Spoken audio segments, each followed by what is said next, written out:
बोलिए वो। अध्याय 13। प्रकृति, पुरुष तथा चेतना। इसमें भगवत गीता के पहले 6 चैप्टर्स में भगवान ने डिस्कस किया कर्म योग के बारे में। सेकंड 6 चैप्टर में भक्ति योग के बारे में। और अब जो 13वें अध्याय से जो 6 चैप्टर्स आएंगे उसमें ज्ञान योग के बारे में भगवान डिस्कस कर रहे हैं। और जो ज्ञान योग है वो भक्ति की तरफ हमें अग्रसर करता है। और श्रील प्रभुपाद जी अभी इस 13वें अध्याय के पहले और दूसरे श्लोक में अ, अ, अर्जुन के जो 6 प्रश्न हैं उनमें से दो प्रश्नों का उत्तर देंगे। अर्जुन उवाच प्रकृतिं पुरुषं चैव क्षेत्रं क्षेत्रज्ञमेव च एतद्वेदितुमिच्छामि ज्ञानं ज्ञेयं च केशव। श्रीभगवानुवाच इदं शरीरं कौन्तेय क्षेत्रम् इति अभिधीयते एतद्यो वेति तं प्राहुः क्षेत्रज्ञ इति तद्विदः। तो पहले श्लोक में अर्जुन के 6 प्रश्न हैं जिसमें अर्जुन प्रकृति, पुरुष, क्षेत्र, क्षेत्रज्ञ, ज्ञान एवं ज्ञेय के विषय में जानने के इच्छुक हैं। तो भगवान अर्जुन के इन जिज्ञासाओं में से दो जिज्ञासाओं के बारे में अगले श्लोक में बता रहे हैं, क्षेत्र और क्षेत्रज्ञ के बारे में। तात्पर्य शिला प्रभुपाद द्वारा शिला प्रभुपाद की जय। तो तात्पर्य में जो फिलॉसफी है वो इस प्रकार है। शरीर क्षेत्र है। तो बद्ध आत्मा के लिए ये भौतिक शरीर जो है वो एक कर्म क्षेत्र कहलाता है। ये कर्म क्षेत्र किस प्रकार है, इसे हम थोड़ा समझ लेते हैं। जो बद्ध जीव है वह इस भौतिक जगत में बंधा हुआ है और वह भौतिक प्रकृति पर अपना प्रभुत्व जमाना चाहता है और इंद्रिय तृप्ति भी चाहता है। इसलिए उसे भौतिक इंद्रियों से बना एक शरीर प्रदान किया जाता है जो उसका कर्म क्षेत्र कहलाता है। तो आगे हम थोड़ा जान लेते हैं क्षेत्रज्ञ के बारे में। तो जो क्षेत्रज्ञ है इसमें प्रभुपाद बता रहे हैं कि आत्मा क्षेत्रज्ञ है। शरीर के अंदर निवास करने वाला जीव अथवा आत्मा क्षेत्रज्ञ है या क्षेत्र को जानने वाला है। तो इसी डिफरेंस को शिल प्रभुपाद कपड़े की एनालॉजी से बहुत सुंदर ढंग से समझा रहे हैं। भले ही हम तरह तरह की वस्तुएं प्रयोग में लाएं जैसे कपड़े इत्यादि, लेकिन हम जानते हैं कि हम इन वस्तुओं से भिन्न हैं। इसी प्रकार थोड़ा विचार करने पर हम यह भी जानते हैं कि हम शरीर से भिन्न है, आत्मा है। हम शरीर नहीं है, हम आत्मा है। तो इसलिए शिल प्रभुपाद ने बहुत अच्छे ढंग से समझाया है। और इसमें एक और डिफरेंस है, क्षेत्र जो है अस्थाई है और भौतिक है, जबकि क्षेत्रज्ञ जो है वो शाश्वत है, क्योंकि आत्मा कभी भी नहीं मरता है। लेकिन जो स्वयं को शरीर मानने वाले लोग हैं जो क्षेत्र को नहीं जानते, क्योंकि वे शरीर के वास्तविक स्वभाव और कर्म को कार्य को नहीं जानते, क्योंकि उन्हें नहीं पता कि जीवर स्वरूप है कृष्ण नित्य दास। कि हमें कृष्णा कॉन्शियसनेस में तो ये बताया जाता है कि हम जो है भगवान के नित्य दास हैं। तो इसीलिए हम धीरे धीरे जब हम कृष्णा कॉन्शियस में अग्रसर होते हैं तो थोड़ा बहुत अपने बारे में अ, जान सकते हैं।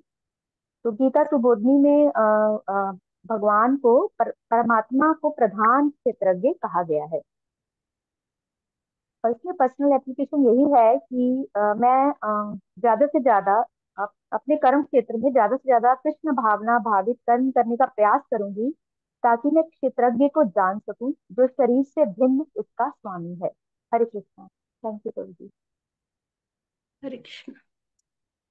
हरे कृष्णा प्रभु जी, प्रणाम। सभी वैष्णवों को मेरा प्रणाम। हरे कृष्ण। 13 का 3 है प्रभु जी मेरा। क्षेत्रज्ञं चापि मां विधि सर्वक्षेत्रेषु भारत क्षेत्र क्षेत्र यज्ञो ज्ञानम यत तत ज्ञानम मतम मम। हे भरतवंशी, तुम्हें ज्ञात होना चाहिए कि मैं समस्त शरीरों में ज्ञाता भी हूँ और इस शरीर तथा इसकी ज्ञाता को जान लेना ज्ञान कहलाता है, ऐसा मेरा मत है। तात्पर्य शिला प्रपात के द्वारा शिला प्रपात की जाए। इसमें फिलोसफी है कि हम और आप अ, अपने शरीर को, जो हमारे जो शरीर की जो पीड़ा है वो हम जानते हैं, और भगवान भी शरीरों की पीड़ाओं को जानते हैं।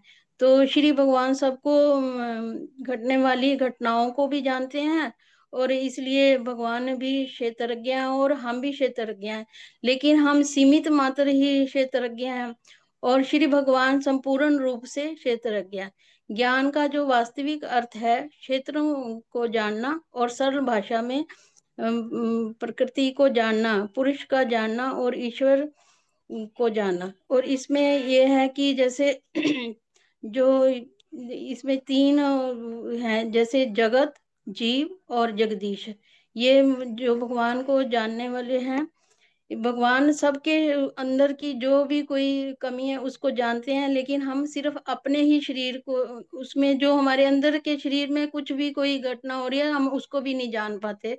तो तो इसमें एनोलॉजी है कि इसमें एक नागरिक अपने भूमि खंड के विषय में सब कुछ जानता है, लेकिन राजा को ना मिलने केवल अपने महल का, अपितु प्रत्येक नागरिक का भूपति का ज्ञान रहता है। और इसमें एक सेकंड एनोलॉजी और भी है, राजा अपने साम्राज्य का मूल अधिपति होता है और नागरिक गौण अधिपति। इसी प्रकार परमेश्वर समस्त शरीरों के परम पति हैं। और इसमें जो मेरी पर्सनल एप्लीकेशन है वो ये है कि भी मैं भगवान तो सभी के शरीरों में सबके हृदय में साक्षी रूप में वो विद्यमान है।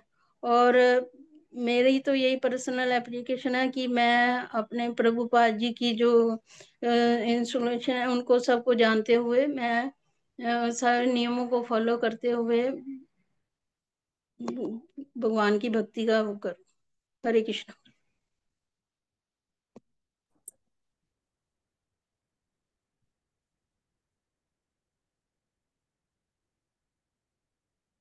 हरे कृष्णा। हरे कृष्णा। दंड प्रणाम सर्व प्रभु जी। मैं सर्वप्रिय प्रभु गुरु महाराज और गुरु परंपरा से प्रार्थना करता हूँ कि मुझे कुछ अनुमति दें बोलने के लिए। बोलिए बोलिए बोलिए। प्रभु जी 13.4 बोलना है मेरे को। जैसे अभी माता जी ने बताया है कि श्रीमद् भगवत गीता को हमने मुख्य तौर पर तीन खंडों में बांटा, 1 से 6, फिर 7 से 12, फिर 13 से 18 में। तो जो पहले 6 अध्याय हैं वो कर्म योग, दूसरे 6 अध्याय भक्ति योग, तीसरे 6 अध्याय ज्ञान योग। थोड़ा अगर मैं इसको अपने समझता हूँ कि पहले 6 अध्याय के अंदर ये आया कि हमें क्या कर्म करने हैं। दूसरे 6 अध्याय में आया कि हमें भगवान के लिए क्या कर्म करने चाहिए, भगवान को अपने कर्मों को हम कैसे समर्पित करें, अर्पित करेंगे। बाद के जो 6 अध्याय हैं, क्योंकि 12वें अध्याय तक भक्ति योग में अर्जुन को पूर्णतया कन्वेंस हो गए थे भक्ति योग से, मतलब अर्जुन मतलब कि भगवान ने पूरी तरीके से भक्ति योग समझा दिया था। तो आखिरी के 6 अध्याय ज्ञान योग देना आवश्यक इसलिए था कि जो हम लोगों ने अपने कर्म सीख लिए, भगवान को कैसे अर्पित करना है वो सीख लिया, पर भगवान को अर्पित करते वक्त जो अड़चने आएंगी, जो ज्ञान योगियों के प्रश्न आएंगे, जो ज्ञान योगी अलग अलग किस्म से तर्क निकालेंगे, उन तर्कों से हमें कैसे बचना है, और जो जो हमारे आगे ऑब्स्टिकल्स आएंगी उनसे हमें कैसे बचना है, वो सारा इस लास्ट के 6 अध्यायों में आता है। और भगवान इतने बेस्ट टीचर हैं, जब अगर एक स्टूडेंट ज्यादा जिज्ञासु होता है, ज्यादा प्रश्न पूछते हैं, तो टीचर अपनी ओर से भी एक्स्ट्रा देने का प्रयास करते हैं कि ये स्टूडेंट ज्यादा ज्यादा जिज्ञासु है तो इसको मैं और ज्यादा चीजें बताऊं। तो श्री अर्जुन जी ने 13.1 में सिर्फ कुछ क्वेश्चंस पूछे, उसके बाद 13.2 में भगवान ने कुछ आंसर करा, 13.3 के अंदर जैसे माता जी ने बताया है कि भगवान ने अपना ओपिनियन भी दे दिया। अब 13.1 के आंसर्स 2 में और 3 में भगवान ने दे भी दिया, अपना ओपिनियन भी दे दिया। अब भगवान को लगता है कि इस चीज को मुझे, क्योंकि मेरा शिष्य जिज्ञासु है, तो मैं इस टॉपिक को और एलोबरेट करता हूं। तो 13.4 में भगवान खुद ही इस टॉपिक को एलोबरेट करने के लिए खुद ही क्वेश्चंस रख रहे हैं आगे, कि क्या क्या क्वेश्चंस और होंगे इसके सब डिविजन्स के अंदर। जो 13.1 में पूछा, उसकी फर्दर सब डिवीजन 13.4 में बोली गई। जैसे कि भगवान ने बताया है कि field of activity, how it is constituted, what is the changes are, मतलब अगर मैं हिंदी में बोलूं, सॉरी, कि शरीर किस चीज से बना है, शरीर में क्या क्या परिवर्तन होते हैं, शरीर बनाया कैसे गया है, इसे कौन जानता है, इसका प्रभाव क्या है, और एक्स्ट्रा इंफॉर्मेशंस भी। तो परपट के अंदर श्रील प्रभुपाद जी ने, श्रील प्रभुपाद की जाए, श्रील प्रभुपाद ने, अगर हम परपट देखते हैं, तो बैक टू बैक क्वेश्चंस ही क्वेश्चंस डाल दिए इसके अंदर, और लगभग 10-11 ऐसे पॉइंट्स हैं जो प्रभुपाद ने सिर्फ क्वेश्चंस मेंशन कर दिए हैं कि पहले श्लोक का सब डिवीजन भगवान ने करा 6 क्वेश्चन से, और श्रील प्रभुपाद ने कृपा कर कर उनका भी आगे सब डिवीजन 10-11 क्वेश्चंस वहां डाल दिए, कि ये चीजें आगे इसकी एक्सप्लेनेशन आएगी। तो इसके अंदर फिलॉसफी तो ये है कि भगवान और प्रभुपाद कितने कृपालु हैं कि हमको खुद ही क्वेश्चन भी दे रहे हैं पूछने के लिए, और खुद ही हमको आंसर भी दे रहे हैं। एनालॉजी ये है, जैसे माता जी ने बताया कि क्षेत्र क्षेत्रज्ञ, हमारा शरीर है, सोल है, सुपर सोल है। तो एनालॉजी ये है कि हमें अपने शरीर, शरीर के आगे सोल, और सोल के आगे सुपर सोल तक हमें देखना चाहिए। और मेरी प्रैक्टिकल इम्प्लीमेंटेशन ये है कि ये ज्ञान योग जो है ये सबसे ट्रिकी है, सबसे डिफिकल्ट है। तो इसको हमें भगवत गीता यथा रूप गुरु परंपरा में ही सीखना चाहिए, जो प्रभुपाद जी ने लास्ट लाइन इसके अंदर लिखी भी है परपट में। तो मैं चाहूंगा कि मैं इसी प्रकार क्लासेस के अंदर और सर्वप्रिय प्रभु की शेल्टर में रहकर भगवत गीता और बाकी अध्यायों को अच्छे से समझ सकूं और जीवन में लगा सकूं। Thank you so much. Hare Krishna.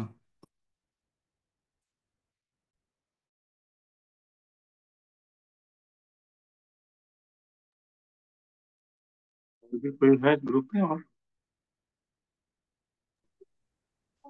Next. Next किसका है? फोर्थ, लक्षणा दास प्रभु। 5, 6, 7। हरे कृष्ण। हाँ बोलो। श्लोक संख्या 6, 7। महाभूतानि अहंकारो बुद्धि अव्यक्तम च इंद्रियाणि दशैकम च पच- पंचम चने च इंद्रियाणि गोचर। 6। इच्छा द्वेष सुखम दुखम संगात अच्वेतना धृत एतम क्षेत्रे समासेन सविकारम उद्धातम। अनुवाद। 5 महाभूत, अहंकार, बुद्धि, अव्यक्त, 3 गुणों का प्रकट अवस्था, 10 इंद्रियां तथा मन, 5 इंद्रियां विषय, इच्छा द्वेष सुख दुख संघात जीवन के लक्षण तथा धौर्य हैं। इन सबों का संक्षेप में कर्म का क्षेत्र तथा उसकी अंतःक्रियाएं विकार कहलाती है। इसके सेकंड श्लोका में ट्रांसलेशन में प्रभुपाद जी कह रहे कि हमारा शरीर क्षेत्र है जो कि 24 तत्वों से बना है। जैसे कि 5 महातत्व पृथ्वी जल अग्नि वायु आकाश, 5 ज्ञानेंद्रियां आंख नाक कान जीभ त्वचा, 5 कर्म इंद्रियां हैं वाणी हाथ पैर गुदा जननांग, इंद्रियां विषय हैं गंध स्वाद रूप स्पर्श और ध्वनि, और मन बुद्धि अहंकार और प्रधान। इन 24 तत्वों से हमारा शरीर बना है। यदि इन 24 तत्वों के विषय में विश्लेषण करेगा तो कार्य और कार्य क्षेत्र के बारे में वो समझ सकता है। फिर इच्छा द्वेष सुख और दुख नामक अंतःक्रियाएं जो होती हैं वो विकार है, और जो व्यक्ति इन 24 तत्वों को उनके विकारों समेत जानना चाहता है उससे विस्तार से दर्शन का अध्ययन करना चाहिए। भगवत गीता में इसका उतना डिटेल नहीं है। और शरीर इन समस्त तत्वों की अभिव्यक्ति है शरीर में 6 प्रकार के परिवर्तन होते हैं। जन्म लेते हैं, बढ़ते हैं, स्थिर रहते हैं, संतानोत्पत्ति करते हैं और फिर शरीर मृत्यु हो जाती है और अंत में समाप्त होता है। अतएव क्षेत्र अस्थायी होता है और भौतिक वस्तु है, लेकिन क्षेत्र का जो ज्ञाता होता है जैसे भगवान, वो क्षेत्रज्ञ कहलाते, जो कि हमसे अभिन्न होते हैं। हरे कृष्णा प्रभु जी।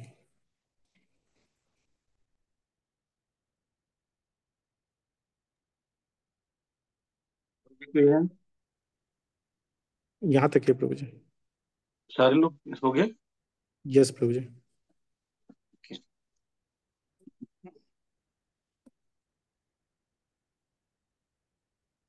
मैंने कॉलर माइक लगाया, सबको सुनाई दे रहा है तो ऐसा कीजिए। ओके। इसमें अर्जुन प्रश्न पूछ रहे हैं, तो 6 प्रश्न पूछे हैं, है ना? तो 6 प्रश्न क्या है?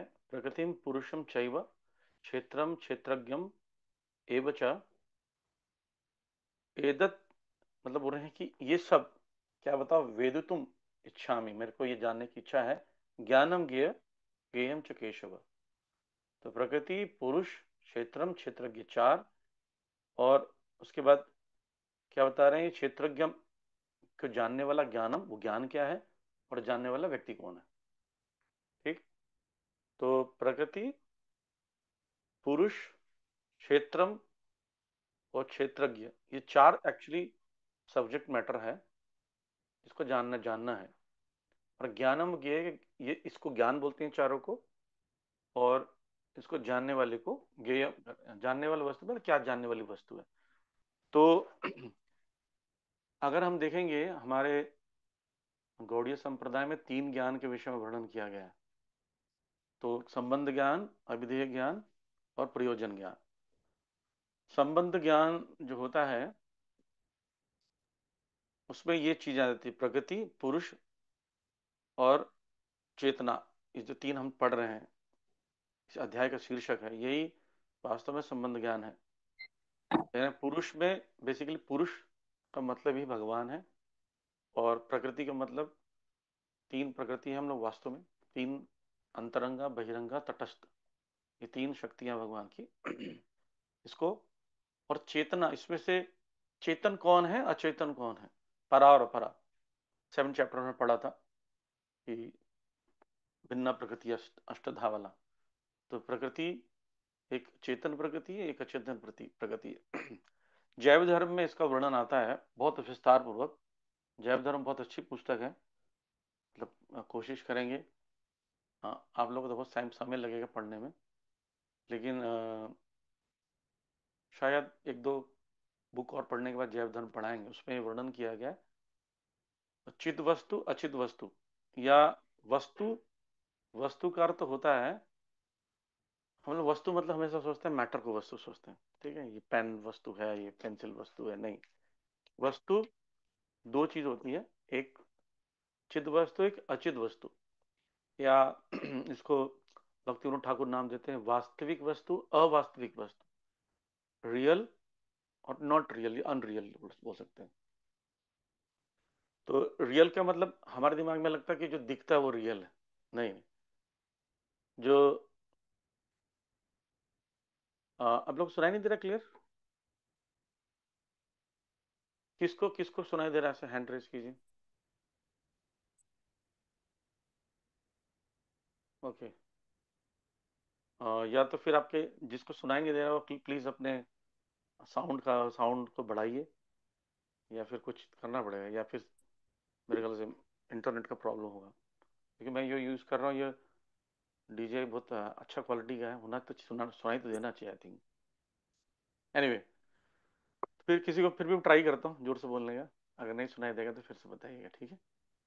तो चेतन, अचेतन, या वास्तविक, अवास्तविक, चिद या अचिद वस्तु। तो चिद वस्तु में भी 2 प्रकार की वस्तु है। एक है तो परम चिद वस्तु, और एक होता है ओनली चिद वस्तु, या हम लोग उसको आत्मा परमात्मा बोल लेते हैं। तो वास्तविक वस्तु के भी 2 भाग हो गए, वास्तविक वस्तु के परम वास्तविक, और जो साधारण अणु, अणु वास्तविक या विभू वास्तविक। तो 2 वस्तु हो गए।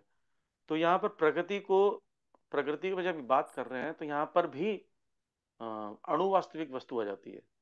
प्रकृति के दो भाग हो गए, अब समझ रहे, बोर्ड नहीं तो मैं समझा था। यानी चिद वस्तु के दो भाग हो गए, ठीक। एक हो गया परम चिद और एक अणुचिद या विभूचिद या अणुचिद। विभू का मतलब बड़ा होता है, बिग वास्तविक, स्मॉल वास्तविक। लेकिन जब प्रकृति की बात करेंगे तो हम लोग, वो भी दो हैं, एक है अवास्तविक, एक वास्तविक। यानी एक मैटर हो गया और एक स्पिरिट हो गया। तो मैटर जो हो गया वो भौतिक प्रकृति हो गई, और जो मैटर नहीं है या रियल है, आत्मा, हम सब क्या हो गए, भगवान की पराशक्ति हो गए, ठीक है। इसके ज्ञान को समझना संबंध ज्ञान है। मैंने कई बार बताया था, भगवान कौन है, हम कौन है, और हमारा भगवान से संबंध क्या है, ये जानने को ज्ञान को संबंध ज्ञान कहते हैं। मैं कौन हूं, भगवान कौन है, और हमारा संबंध क्या है, इसको बोलते हैं संबंध ज्ञान, ठीक। अब इसी ज्ञान को थोड़ा और एलोबरेट किया गया है इस भगवत गीता में। संबंध ज्ञान जो समझ जाता है उसको बड़ा आसानी होता है अभिधेय ज्ञान को समझने में। अभिधेय क्या है? अभिधेय का होता है, मैं कौन हूं, भगवान कौन है जान लेना पर्याप्त नहीं है। उसके लिए, उसको उसके पास जाने के लिए, उसको प्राप्त करने के लिए क्या करना है, ये ज्यादा जरूरी, राइट। जैसे आपको ये चीज याद आ जाए कि मैं कौन हूं, मेरी याददाश्त चली गई, फिर सबसे पहले जाने कि मैं कौन हूं, याददाश्त वापस आएगी तो पूछते हैं कि मैं कौन हूं, तो बोले फलाना फलाना शर्मा जी हैं, हम वर्मा जी हैं। अच्छा जी, तो मैं किसका पुत्र हूँ, मेरे पिताजी कहाँ रहते हैं, उनसे कैसे मिलूंगा, ये जानने की इच्छा होती है। तो पिताजी क्या संबंध है, इस व्यक्ति से क्या संबंध है, इस स्त्री से क्या संबंध है, ये आपके माता पिता है। अच्छा जी, तो मैं उनसे उनके पास कैसे जाऊंगा, उनके पास कैसे जाने के ज्ञान को प्राप्त करने को अभिधेय ज्ञान कहते हैं। कैसे अप्रोच करें, हाउ टू गो, अप्रोच करने। जैसे आपको मान लीजिए बहुत प्रधानमंत्री से मिलना है, तो प्रधानमंत्री से मिलने के लिए आप क्या करेंगे, वो प्रोसेस क्या है, उसी को बोलते हैं अभिधेय। और वहां जाकर उनसे मिलकर आप करेंगे क्या, ये भी तो इंपॉर्टेंट है ना, उसको बोलते हैं प्रयोजन। यानी प्राप्त करने के बाद आप जो करते हैं, यानी प्रेम या सर्विस, उसको कहते हैं प्रयोजन। संबंध ज्ञान, अभिधेय ज्ञान और प्रयोजन ज्ञान, ये तीन ज्ञान है। तो बेसिकली इस अध्याय में थोड़ा थोड़ा संबंध ज्ञान का हाईलाइट, ठीक है। तो उन्होंने प्रश्न पूछा, प्रकृति पुरुषम चैव क्षेत्रम क्षेत्रज्ञम एव च एतत् वेदितुम इच्छामि। मैं चाहता हूं कि आप मुझे, मेरे अंदर बहुत इच्छा है जानने की, सब ज्ञानम ज्ञेय च केशव। तो भगवान समझ गए कि इसको आंसर तो देना है, लेकिन भगवान बाद में एलोबरेट करेंगे कि भगवान ऐसे क्षेत्रज्ञ क्या पोजीशन क्या है। इस अध्याय में जो पुरुष है उसको भगवान के जैसे कंपैरिजन ना करके पुरुष को परमात्मा जैसे डील किया गया है, क्योंकि हर हृदय में रहने वाले परमात्मा है। इस अध्याय में परमात्मा फीचर को हाईलाइट किया, परमात्मा क्या है, कैसे फंक्शन करते हैं, उनकी ड्यूटीज क्या है, वो कैसे कनेक्ट करते हैं, इस अध्याय में उसका वर्णन किया गया।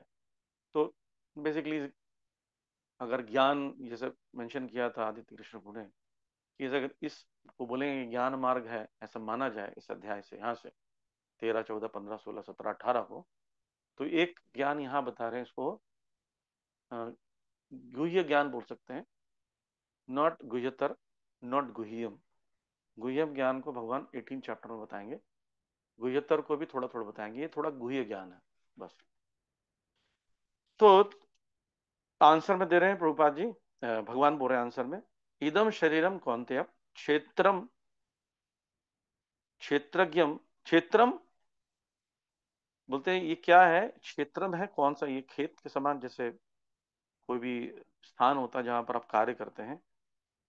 बोलते हैं इदम शरीरम कौन्तेयम क्षेत्रम इति विधीयते, इस शरीर को क्षेत्र बोलते हैं, एकदम सरल भाषा में।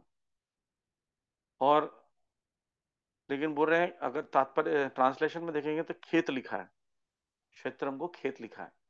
खेत क्यों लिखा है, क्योंकि भूमि वही रहती है, भूमि पर खेती कर कर, हमारा आचार्य बता रहे हैं, उसमें खेती कर कर हम प्रोडक्शन करते हैं। तो शरीर और खेत में भी आप देखते हैं, खेत जब आप खेती करते हैं तो खेत में भी डिस्ट्रक्शन आता, राइट, यानी उसमें भी उसकी उर्वरा शक्ति खत्म होती है। ऐसे ही हम शरीर से जब प्रोडक्शन करते हैं, बाई प्रोडक्ट्स होता है, धीरे धीरे एज होता है, खत्म हो जाता है। तो कंपैरिजन दे रहे हैं, क्षेत्रम इति अभिधीयते एतत् ये वेत्ति तम प्राहु क्षेत्रज्ञ इति वित्तत विदः। हे कुत्रपुत्र, ये शरीर क्षेत्र कहलाता है, उस क्षेत्र को जानने वाला क्षेत्रज्ञ कहलाता है। ज्ञान को जानने योग्य क्या, उसको ज्ञेयम कहते हैं, और जानने वाला ज्ञान को ज्ञान कहते हैं। परंतु यहां बताते हैं कि शरीर के बारे में जो जानता है, सिर्फ अभी संबंध के बारे में नहीं बोल रहे हैं, समझ रहे हैं? प्रकृति पुरुष चेतना के संबंध को जानने वाले को अलग कहते हैं, या उस वस्तु को ज्ञेय कहते हैं। लेकिन जो ये जान जाता है क्षेत्रज्ञ क्या है, उसको क्षेत्रज्ञ कहते हैं। ठीक।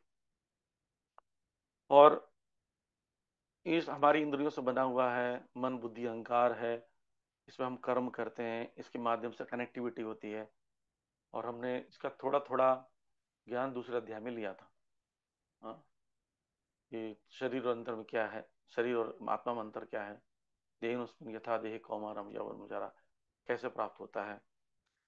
और जब हम लोग रूपा जी बोरम जब सोचते हैं कि मैं सुखी हूँ, मैं पुरुष हूँ, मैं स्त्री, मैं कुत्ता हूँ, मैं बिल्ली हूँ, ये ज्ञाता की शारीरिक उपाधियां हैं, लेकिन ज्ञाता शरीर से भिन्न होता है। यानी शरीर के बारे में जो ज्ञान है, ये पूरा पूर्ण ज्ञान भी नहीं है। क्यों? इसको बोलते हैं आच्छादित ज्ञान। आच्छादित ज्ञान का मतलब, जो चीज आप, जैसे नारियल है, उसको बाहर से देख के नहीं समझ सकते नारियल कच्चा है, सड़ गया है, अंदर से कैसा है, लेकिन उसको ये पता है कि नारियल है। ऐसे ही शरीर है और मैं आत्मा हूं, इसके साथ इसके पूरे शरीर के पूरे फंक्शन को समझना और आत्मा के पूरे फंक्शन को समझना भी हमारे लिए पूर्ण नहीं है। इसलिए आगे के श्लोक में बता भी रही ये बात। जैसे एक परिवार का सदस्य है, मुखिया है, वो अपने खेत के बारे में जानकारी रखता है। हम भी सब अपने प्लॉट के बारे में, उसका साइज भी जानकारी का रहता है। पेपर में रहता है तो जानकारी रहती है, हमें नहीं रहेगा पेपर में तो जानकारी उसकी भी नहीं रहेगी। हमारे प्लॉट का साइज ये है, खसरा नंबर इतना है, इसके बगल में बिल्डिंग है, इसके आगे प्लॉट ये है, इसके बगल में प्लॉट नंबर इतना है, इतना ज्ञान है। लेकिन रजिस्ट्रार ऑफिस में जाएंगे तो उनके पास पूरा डेटा है, पूरे दिल्ली के हिसाब किताब उनके पास है। यानी राजा को हर खेत का ज्ञान होता है, तो प्रजा का एक व्यक्ति बहुत ज्यादा अपना ज्ञान करता है।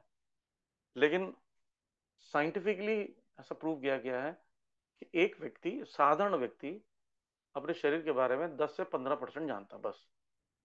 इसीलिए हमको जब पेट में दर्द होता है हम डॉक्टर के पास जाते हैं, सिर में दर्द होता है डॉक्टर के पास। पेट में दर्द होने के 22 प्रकार हो सकते हैं, पता ही नहीं क्यों दर्द हो रहा है, तो हम जाते हैं डॉक्टर के पास, डॉक्टर साहब पेट में दर्द हो रहा है, तो वो बताता हूँ कि ये प्रॉब्लम वो प्रॉब्लम। अच्छा, उसको भी नहीं पता आजकल, वो बोलता है जब जाओ जी टेस्ट कराओ, ब्लड टेस्ट कराओ, फुल बॉडी चेकअप कराओ। और पहले के डॉक्टर तो नर्व्स देख के समझ भी जाते थे कि क्या समस्या है, आजकल वो भी नहीं समझते। तो उसका मतलब है हमारा, हम भी क्षेत्रज्ञ हैं और भगवान भी क्षेत्रज्ञ हैं। तो इसलिए बोल रहे हैं, भगवान इस चीज को और क्लियर करने के लिए बोल रहे हैं, क्षेत्रज्ञम चापि माम विद्धिम सर्व क्षेत्रेषु भारत क्षेत्र क्षेत्रज्ञम योर ज्ञानम यद ज्ञानम मतम मतम मम। हे भरत मनुष्य, तुम्हें ज्ञात होना चाहिए कि मैं समस्त शरीरों में ज्ञाता भी हूँ, और इस शरीर तथा इसके ज्ञाता को जान लेना ज्ञान कहलाता है। ऐसा मैंने मतलब 3 आंसर दे दिए, क्षेत्र, क्षेत्रज्ञम, ज्ञान। ठीक। और भगवान क्यों बोल रहे हैं कि विद्धि सर्व क्षेत्र भारत, माम विद्धि, मैं सबको जानता हूं। भगवान घोषणा करके बता रहे हैं वास्तव में आत्मा बहुत ज्यादा शुद्धिकरण या बहुत ज्यादा उच्च स्तर पर जानने पर ही एक शरीर के बारे में जान सकता है बस। लेकिन as a super soul, as a God, मैं पूरे समस्त जीवात्मा का ज्ञाता हूं। और शरीर और इस शरीर तथा इसके ज्ञाता को जान लेना ज्ञान कहलाता है।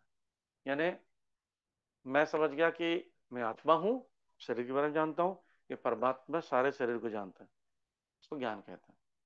फिर भी भगवान ज्ञान के लेवल, ज्ञान की बातों को इंडिविजुअली डिस्कस करने वाले हैं।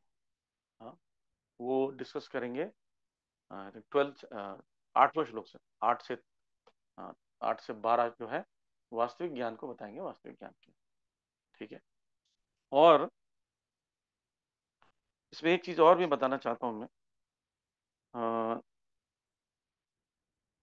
श्री जो यहां से दूसरे श्लोक से 7वें श्लोक तक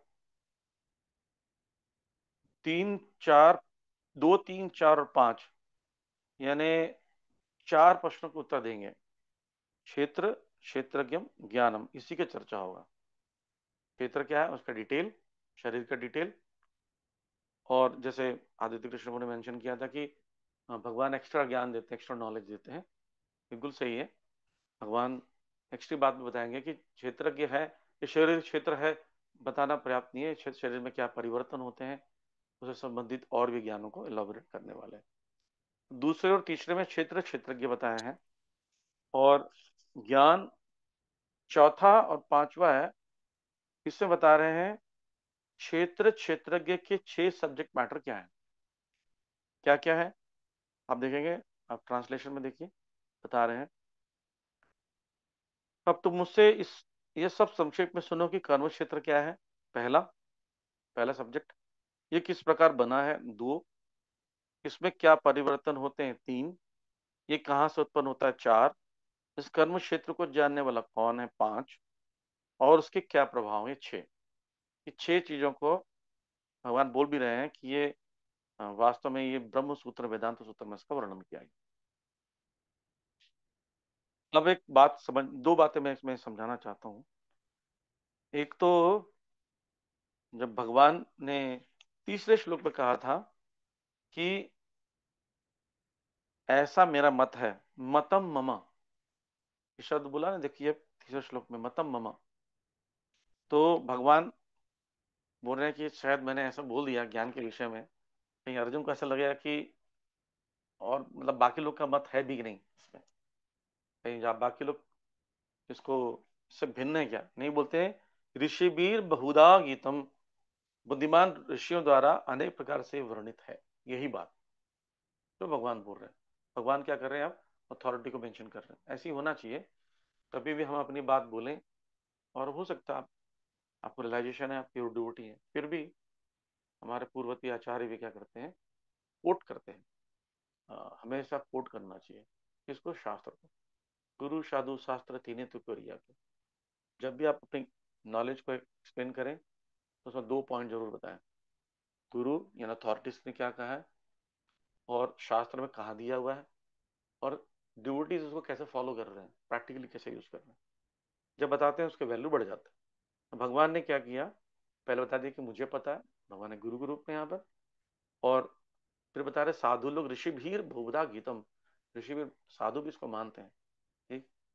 और ये भी बता दिया ब्रह्म सूत्र पदे विषय, ब्रह्म सूत्र बताया गया, तो शास्त्र मेंशन कर दिए। तो देखा जाए तो 4-5 लोगों में भगवान ने गुरु साधु शास्त्र तीनों बता दिया। और अगर आप लिखना चाहें तो मैं बता देता हूं कि ये 6 सब्जेक्ट मैटर को भगवान ने कहाँ कहाँ मेंशन किया है, यानी क्षेत्र, क्षेत्रज्ञ के 6 सब्जेक्ट जो हैं इसी अध्याय में मेंशन किए हैं, वो बता देता हूं मैं। पहला सब्जेक्ट मैटर क्या है, कर्म क्षेत्र क्या है, 13.6 में बताया। सेकंड, ये किस प्रकार बना हुआ है, 13.7 में बताया गया। थर्ड है इसमें क्या परिवर्तन होते हैं, 13.7 एंड 20 में बताया, 7वें और 20वें श्लोक में बताया गया। फिर फोर्थ है ये कहाँ से उत्पन्न होता है, तो 13.6, 21, 22 और 30 इस समय बताया गया fourth question, fourth subject matter को। क्योंकि अभी भगवान ने बोल तो दिया जो सुनो, पर कहाँ से सुनो, कहाँ कहाँ पर देखूं जाकर, तो ये बता दिए हैं कि कहाँ कहाँ देखना है। मैं अब चाहो तो मैं ग्रुप में शेयर कर दूंगा। फिर पांचवा था ये कर्म क्षेत्र को जानने वाला कौन है, तो 13.14, 15, 16, 17, 18 यानी 14 से 18 तक, और 23वां 23, ये 5वें सब्जेक्ट मैटर को बताया। और सिक्स्थ है उसके क्या प्रभाव हैं, ये बताया गया है 13.14 टू 18 में। तो ये मिक्स्ड है, इसको ढूंढना पड़ेगा और हम जब चर्चा करेंगे तो उसमें मैं मेंशन कर दूंगा, ठीक है। और तात्पर्य में प्रभुपाद जी इन सभी तात्पर्यों में एक ही बात मेंशन कर रहे हैं कि इस शरीर इंद्रियों से युक्त है और भगवान जो है इंद्रियों के भी स्वामी है। 8 प्रकार की जो भगवान की शक्तियां हैं, जल पृथ्वी अग्नि वायु आकाश मन बुद्धि अहंकार, जैसे कंट्रोलर भगवान उनकी उनके ही शरीर है, तो सबसे बेस्ट वही जानेंगे। क्षेत्राणि ही शरीराणि बीजम चापि शुभाशुभे तान वित्ति स योग्यात्मा ततः क्षेत्र की उच्चते। ये शरीर क्षेत्र कहलाता है, इसके स्वामी के साथ परमेश्वर का वास है। शरीर तथा शरीर के स्वामी दोनों को जानने वाला है, यानी भगवान शरीर को भी जानते हैं, शरीर के स्वामी को भी जानते हैं। तो इसलिए देखा जाए तो वास्तविक ज्ञाता भगवान है। जैसे बताता हूँ, आप एक और तरीका समझने का, प्रभुपाद जी के लेक्चर में बता रहे हैं। एक बहुत बड़ी बिल्डिंग है, अपार्टमेंट है, उसमें मान लीजिए 50 फ्लैट्स हैं, और उसका मालिक जो है वो उसको सबको रेंट रेंट आउट कर रखा है। तो उसको पूरे घर का पूरा स्ट्रक्चर पता होगा, स्विच विच वायरिंग वायरिंग पाइपलाइन सब कुछ पता होगा, हर घर के कॉर्नर सब कुछ पता होगा, और सबसे रेंट लेना, रेंट पर रखना। ऐसी भगवान ने रेंटेड बॉडी दिया हमको, तो यूज करिए, रेंटेड बॉडी है। भगवान बोलता है कि तुम 50 साल तक यूज करो, तुम 70 साल तक, तुम 80 साल तक, तुम एक काम करो 90 साल तक, तुम्हारा भाई तक 5 साल का है बस, रेंट खाली करो। तो हमको बुरी बात हमारे साथ ये है कि हमको ये नहीं पता कि हमारा रेंट हमारा कब तक चलेगा, हमको कब तक रेंट के लिए मिला है। कभी भी बोल देंगे खाली करो, और कब बोलते हैं, भगवान के जो रेंट केयर टेकर पता कौन है, वो है प्रकृति। वो आके बोलती है खाली करो, खट से खाली। तो इसलिए जो व्यक्ति ये सोचता है कि ये मकान मालिक केयर टेकर को भेजकर कभी भी खाली करा सकता है, तो मुझे अभी से ही कुछ ढूंढते रहना चाहिए, पहले से प्लान करना चाहिए। तो वो व्यक्ति अच्छा रूम प्राप्त कर लेता है। वो पहले सोच लेता है घोड़े का बॉडी, नहीं नहीं घोड़े का अच्छा नहीं होता, घोड़े का रूम तो अच्छा नहीं है, ऐसा करते हैं ऋषि वाले लेते हैं, नहीं ऋषि वाला भी तो ठीक नहीं है, देवता वाला, देवता वाला ठीक। वो आपस में चर्चा करते हैं परिवार के सदस्य ना, कि कहाँ लें, वसंत विहार लें, वसंत कुंज लें, कि करोल बाग ले लें, कहाँ लेना चाहिए, कहाँ पर अप्रोच अच्छा है। ऐसे प्लान करते रहते हैं कि भाई देखो ये मकान मालिक कभी भी खाली करा देंगे, तो शुड प्लान। तो उसमें से पत्नी बोलती है, एक घंटा लग गया। हमारा अपना घर होगा तो कितना अच्छा है ना, कितने दिन रेंट पर रहेंगे। बोलते हाँ बात तो सही है, तो क्या किया जाए। तो लोग प्लान करते हैं कि परमानेंट हाउस मिल रहा है, उसके लिए धन वन जुगाड़ करना। तो ये जो प्लानिंग है और एग्जीक्यूशन के लिए धन इकट्ठा करना है एक परमानेंट घर के लिए, दैट इज कॉल्ड भक्ति। भक्ति करके हम परमानेंट घर बैक टू वर्डेड भगवत धाम में प्राप्त करना चाहते हैं। तो इसलिए सबसे पहले जानना पड़ेगा मालिक कौन है, या पूरे सिटी का मालिक कौन है। उस मालिक को अप्रोच करो, वो मालिक आपको फ्री में परमानेंट घर दे सकते है ना, जहाँ पर सुख ही सुख है। तो इसलिए बोले तानि वित्त से योगात्मा तथा क्षेत्र उच्चते। तो ये दोनों को जानने वाले व्यक्ति को क्षेत्रज्ञ कहा जाता है। ठीक। और इस शरीर में रहकर हम भोक्ता समझते हैं, वास्तव में भगवान भोक्ता है, हम शरीर के भोक्ता नहीं है। हम तो सिर्फ भोंकते रहते हैं, ये चाहिए वो चाहिए, हम भोक्ता नहीं है। ठीक, ओके। लेकिन प्रभा जी एक लेक्चर में बोल रहे हैं, इस शरीर में रहते हुए इस शरीर के बारे में ज्ञान प्राप्त करना ये बुद्धिमानी का कार्य नहीं है। इस शरीर के ज्ञाता के बारे में जानने का प्रयास करना ज्यादा बुद्धिमानी है। क्योंकि अगर उस ज्ञाता को समझ या ज्ञाता को खुश कर लेते हैं, जो क्षेत्रज्ञ भगवान क्षेत्रज्ञ हैं उनको जान लेते हैं, वो आपको शरीर आत्मा सबके विषय में ज्ञान दे देंगे। जैसे हम भगवान को खुश करने का प्रयत्न करेंगे, तो हमारे शरीर के बारे में या हमारे बारे में हमारा क्या संबंध है सब कुछ वो बता देते हैं। हमारा सौभाग्य क्या है, हमारे बारे में हमारी याददाश्त चली गई है, हमारी याददाश्त को वापस लाने वाला व्यक्ति हमारे पिताजी हैं, और वही बता सकते हैं कि बेटा मैं तुम्हारा पिताजी हूँ, तुम मेरे बेटे हो। ये हमारा सौभाग्य है। दुर्भाग्य क्या है कि हम लोग याददाश्त बहुत बुरी तरह बिगड़ी हुई है, बहुत समय लगे, बहुत मेहनत लगेगा सब बाहर निकलने में। तो इसीलिए बहुत मेहनत चाहिए, यानी भगवान तो प्रयास कर रहे हैं, गुरुजन प्रयास कर रहे हैं, शास्त्र प्रयास कर रहे हैं कि हमारा वापस आ जाए। अब जो यहाँ पर ब्रह्म सूत्रम बोला गया ना, ब्रह्म सूत्रम पदेश्चैव हेतु मद भी विनिश्यति, बोल रहे हैं कि ये निश्चित रूप से समझ लो, इस ब्रह्म सूत्र यानी वेदांत सूत्र में कार्य कारण के समस्त तर्क समेत प्रस्तुत किया गया, एलॉबरेट किया गया। ब्रह्म सूत्र क्या है? जितने भी वेद हैं, उपवेद हैं, उपनिषद हैं, उप उपनिषद हैं, 108 उपनिषद, 108 उप उपनिषद, इन सब का निचोड़ को बोला गया है वेदांत सूत्र या ब्रह्म सूत्र बोला गया। और समस्या यह है कि ब्रह्म सूत्र क्या, कोड्स, सूत्र मतलब कोड्स, रस वैसा। अब रस वैसे का मतलब बहुत सारा निकल सकता है। रस वैसा मतलब वह रस क्या आधार है, पहले जानना पड़े कितने रस है और कौन आधार है। वो मतलब आत्मा समझ लेंगे ये लोग, लेकिन भगवान कृष्ण जो है द्वादश रस के आधार, रस वैसा। अहम ब्रह्मास्मि, मैं ब्रह्म हूं, मतलब मैं आत्मा हूं। अहम ब्रह्मास्मि मतलब भगवान को ब्रह्म कहा गया, मैं भगवान हूं, ऐसा मतलब समझ सकते हैं। अथा तो ब्रह्म जिज्ञासा, आत्मा के विषय में जानो या परमात्मा के विषय में, भगवान के विषय में जानो। मैं ही भगवान हूं तो मैं अपने विषय में जानूंगा। तो ये ज्ञान मार्ग के लोग बोलते हैं। तो सो मच कंफ्यूजन, सूत्र में कंफ्यूजन होता है, फॉर्मूलाज में कंफ्यूजन होता है।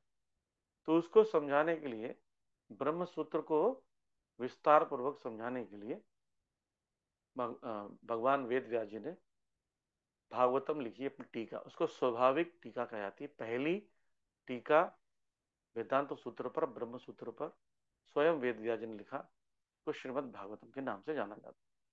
और जो भी व्यक्ति ब्रह्म सूत्र पर टीका लिखता है उसको भी आचार्य की उपाधि दी जाती है, जैसे रामानुजाचार्य, हाँ, और निम्बार्क स्वामी या विष्णु स्वामी, या हमारे हमारी परंपरा के जितने भी आचार्य, दो तीन हमारी परंपरा में लिखा है लोगों ने, जैसे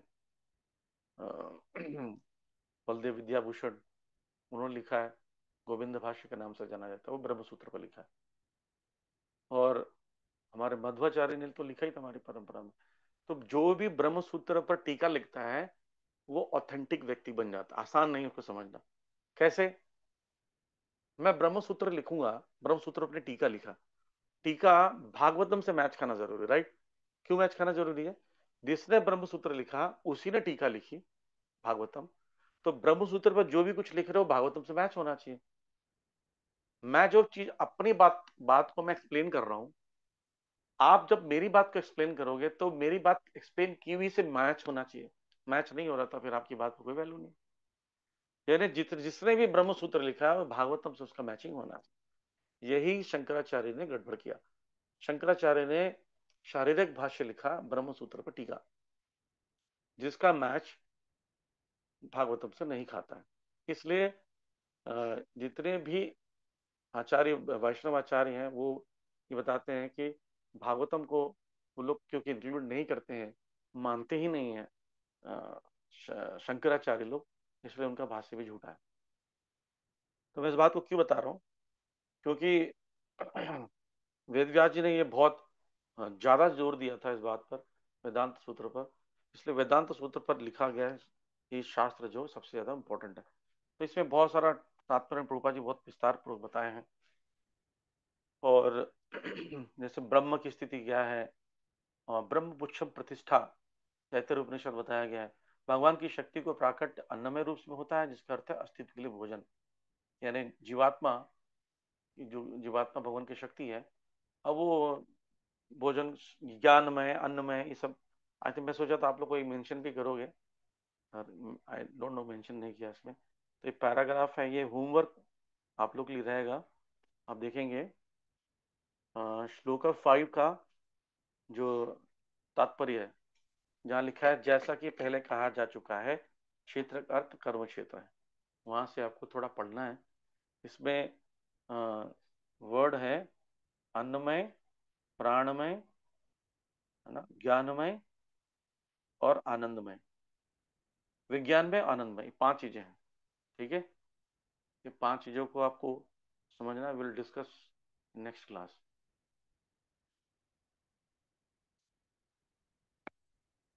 ओके, अब आप 6 और 7 को पढ़ते हैं, टाइम हो चुका है।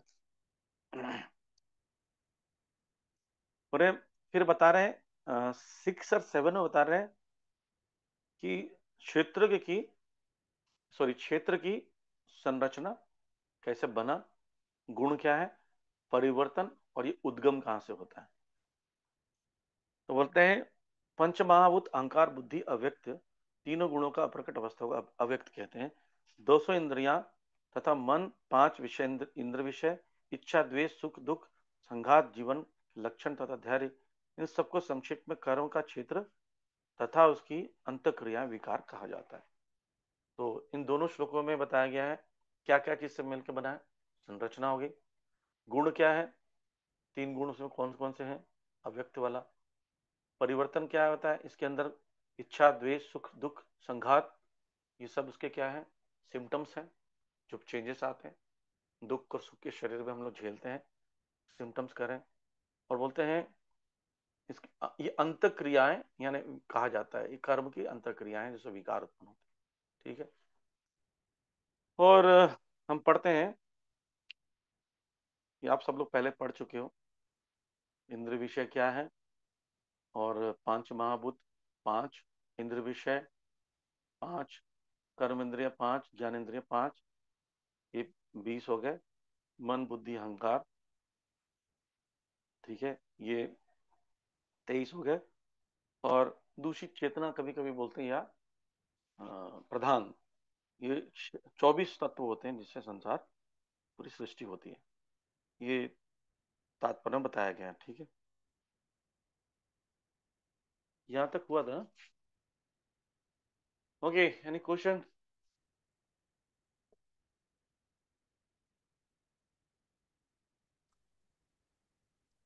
देवियों सज्जनों के प्रश्न है आपके पास सर? हरे कृष्णा। बोलिए। हरे कृष्णा प्रभु जी, तुम्हें प्रणाम। हरे कृष्ण, नाम बताइए। बोलिए, मुझे दिख नहीं रहा है कहाँ से बोल रहे हैं। पूजा प्रिया दास बोल रहा हूँ प्रभु हाँ, जी। बोलिए बोलिए बोलिए। दास प्रभु जी, जैसे आपने बताया ना कि क्षेत्रज्ञ और शरीर का मालिक, तो जो आत्मा है और परमात्मा, तो उसमें आत्मा को मालिक कहेंगे या भगवान को मालिक कहेंगे? देखिए, वास्तविक मालिक तो भगवान है, पर भगवान ये भी बोल रहे कि हम भी शरीर में रहते हैं। जैसे आज की बात है, मैं कहीं से बाहर से आता, महरौली से, तो महरौली में वोटिंग हो रहा है, सब जगह वोटिंग हो रहा था, मुझे पुलिस ने रोका। बोले कहाँ जा रहे हो? तो मैंने कहा कि मेरा घर है, और एक्चुअली मैं किराएदार हूँ, मेरा घर नहीं है। तो उसको भी, क्योंकि वो रहता है, इसलिए उसको भी बोलते हैं मालिक, इसलिए उसको भी ज्ञाता बोला गया है। पर एक्चुअली ज्ञाता, परम ज्ञाता जो है वह भगवान है, क्योंकि वो डिटेल में जानते हैं, और हमारा भी जानते हैं, दूसरे भी जानते हैं, दूसरे के बारे में जानते हैं, इसलिए असली क्षेत्रज्ञ देखा जाए तो भगवान। ठीक है भाई, थैंक यू थैंक ओके, और मीनल माता ji? Yes. Hare Krishna. So it's not a question but just a clarification, क्योंकि वो हिंदी में मुझे ठीक से समझ में नहीं आया। वर्स 4 में जो 6 क्वेश्चंस आप बोले, तो I got confused which is what number and then the co related in terms of where it is found. मैं उसको मैसेज भेज दूंगा ग्रुप में, या तो इजी रहेगा सब लोग लिए ना। या thank you very much. Okay Hare Krishna. Okay, any other question? Yes Prabhu ji. Yes Prabhu ji. Hare Krishna. Hare Krishna. बोलिए बोलिए। यस प्रभु जी। तो आपने जैसे समझाया है कि संबंध ज्ञान अभिधेय और प्रयोजन, तो पहला संबंध, ये भी क्लैरिफिकेशन है। संबंध ज्ञान, मैं कौन हूँ, भगवान कौन है, हमारा भगवान से क्या संबंध है, ये तो हो गया संबंध ज्ञान। हम्म और तीसरा हो गया प्रयोजन ज्ञान, कि ज्ञान जानकर क्या करेंगे। तो नहीं ये नहीं, जानकर भगवान के पास जाने के लिए क्या करेंगे, यानी वो जान, जाने के लिए क्या, जाने के लिए क्या करेंगे। हाउ टू बीट, हाँ, हाउ टू बीट। तो अभिधेय हो गया कि जानकर क्या करेंगे। जानकर जाने के लिए क्या करेंगे। नहीं, अभिधेय क्या हो गया, अभिधेय अभिधेय। अभिधेय जानकर जाने के लिए क्या करेंगे, ओके। Action action. जैसे आपको पता चल गया है कि आपका घर जो अमेरिका में है और न्यू जर्सी में है, अब वहां जाने के लिए क्या क्या आपको करना पड़ेगा उसका नॉलेज। जैसे 64 लिम्स ऑफ भक्ति है, वो क्या है? भगवान तक अप्रोच करने के लिए प्रोसेस है, साधन है। तो वो उसका नॉलेज लेना, इसलिए जो भक्ति रस समझ सिंधु बेसिकली अभिधेय ज्ञान पर आधारित और प्रयोजन ये हो गया कि हम जाएंगे कैसे। है। नहीं नहीं नहीं नहीं, ये तो जाएंगे कैसे, यही तो अभिधेय है ना, क्या हाँ समझ रहे तो हो? फिर, हाँ प्रयोजन प्रयोजन मतलब वहां जाके क्या करेंगे। और वहां जा करके क्या। हाँ, हम क्या सर्व करेंगे, कैसे प्रेम होगा। जैसे स्वरूप क्या है भगवान जी का, हमारा स्वरूप क्या है, ये बहुत हायर चीज है। लेटर ये अनुभूत ज्ञान होता है, ये प्रयोजन ज्ञान है, स्वतः प्रकट होता है मेरा स्वरूप क्या है, मैं वहां क्या सेवा करूंगा। वो प्रयोजन ज्ञान जो है वो बहुत बाद में प्राप्त होता है। अभी हम लोग संबंध ज्ञान पर ही चल रहे हैं, वही रियलाइज नहीं कर पाए कि मैं कौन हूँ। डेली बोलते हैं हम बिहारी हैं, हम तेलुगु में मराठी हूँ, मैं अमेरिका में इंडियन हूँ, मैं तो बीजेपी वोट दिया, मैं हिंदू हूँ। हमारा ज्ञान यहीं तक सीमित है। ओके। और okay, thank you very much. Hare Krishna. Shil Prabhupada की भाई बोल।